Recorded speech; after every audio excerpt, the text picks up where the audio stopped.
आगे फरमाया वह ग़िना का क़ब्ल फ़क़्र,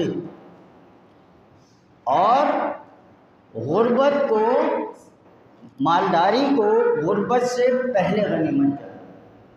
मालदारी है, दौलतमंदी है, आपके पास मालो असबाब हैं, बैंक बैलेंस है, अभी है, अल्लाह का शुक्र है, इसको गुर्बत से पहले गनीमत जानिए।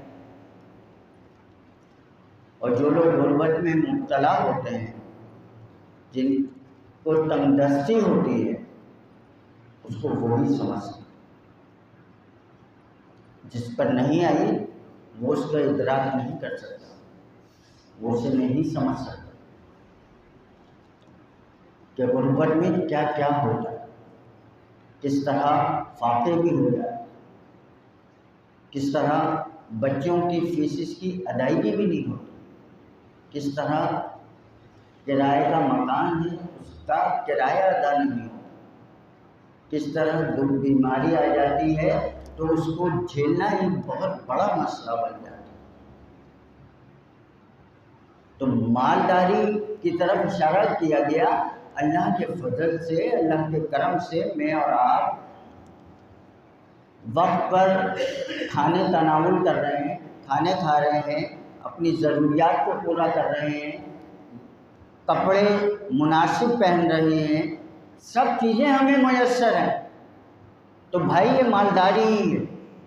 ज़रूरी नहीं है कि हमारे पास बड़े बड़े बंगले हों, नए मॉडल की कारें हों, या और दीगर लवाजमात हों, या बैंक बैलेंस हमारा बैंक में करोड़ों रुपए पड़े हुए हैं तो हम मालदार कहलाएंगे।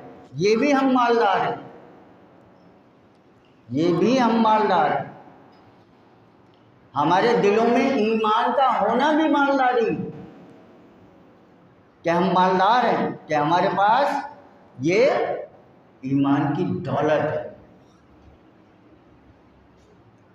तो अब हमने मालदारी को गुर्बत से पहले गनीमत जाना। अभी मालदारी है, अल्लाह का फजल है, तो अब देखना ये है कदर कैसे होती है। जो नेमत आपको हासिल हुई है उसकी कदर कैसे होगी? उसकी कदर ऐसे ही होगी ना कि आपके पास मालो असबाब है, अब आप अपने उस मालो असबाब को अल्लाह और उसके रसूल की रज़ा के खातिर अच्छे अंदाज से दुरुस्त जगह पर उसका इस्तेमाल करना है। बहुत खामोशी से आप किसी की मदद कर रहे हैं, अगर दिखावे कर रहे हैं और ऐलानात करके दे रहे हैं और तस्वीरें खिंचवा कर दे रहे हैं, तो फिर तो उसकी क्या अहमियत हो। क्योंकि हमारे यहाँ तो एक ट्रेंड बन गया है ना कि अब मैंने अगर किसी के साथ नेकी करनी है तो मैं एक सेल्फी तो बनती, सेल्फी में बनवा लूँगी। और कुछ लोग और आगे निकल गए तो वो अपने साथ एक आदमी रखते हैं कि भाई फला जगह पर जब मैं उनको ये चीज़ दे रहा हूँ तो आप मेरी तस्वीर बना लेना, मैं ये काम कर रहा हूँ तो मैं तस्वीर बना लेना। कितनी वीडियोस आप देख लें, सर्च कर लें यूट्यूब वगैरह पे और जगह मिल जाएंगी। माँ की खिदमत कर रहे हैं, वो हजरत बैठे हुए माँ के कदमों में, माँ के पाँव पानी से धो रहे, नीचे टब रखा हुआ है। अच्छा भाई किसको दिखा रहा है, किसको दिखा रहा है? सोच तो, हम दिखावों में मुब्तला हो गए। हमने हर काम को दिखावे के तौर पर करने शुरू कर दिया। हम नेकी भी करेंगे तो दिखावा करके, और शैतान तो हर उस रास्ते पे खड़ा हुआ है जहाँ आप अल्लाह की जानिब कदम बढ़ाएंगे वो रोकेगा आपको। तो वो जब रोक रहा है तो वो कैसे रोकेगा? ऐसे तो रोकेगा, ऐसे तो रोकेगा। तो हाँ, अकेले में मदद कर रहा है तो किसी को पता ही नहीं चलेगा कि तूने इनकी मदद की। अच्छा, बाज़ औक़ात मदद करने के बाद भी बहका देता है। आके मदद की किसी की, खामोशी से की, लेकिन अब अंदर से ना हौल उठ रहे हैं, अबे भाई ये मतलब इस बात को कैसे बयान करो, किसी को तो बताओ।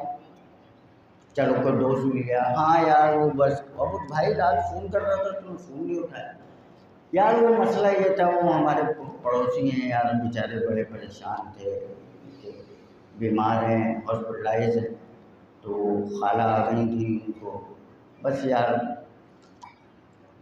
20,000 रुपये मेरे पास पड़े हुए थे, मैंने उठा के दे दिए। वो अंदर का हॉल है कि ये बाहर आ जाए बात किसी तरह, यार किसी को पता ही नहीं चला। मैं रात को खाला खामोशी में मैंने दे दी, वो चली गई, किसी को पता ही नहीं चला मैंने मदद करी। इसी तरह किसी की दोस्त की परेशानी में उसकी मदद कर दी, तो उसका कहीं ना कहीं जाके किसी न किसी बहाने से, किसी न किसी अंदाज से जिक्र कर।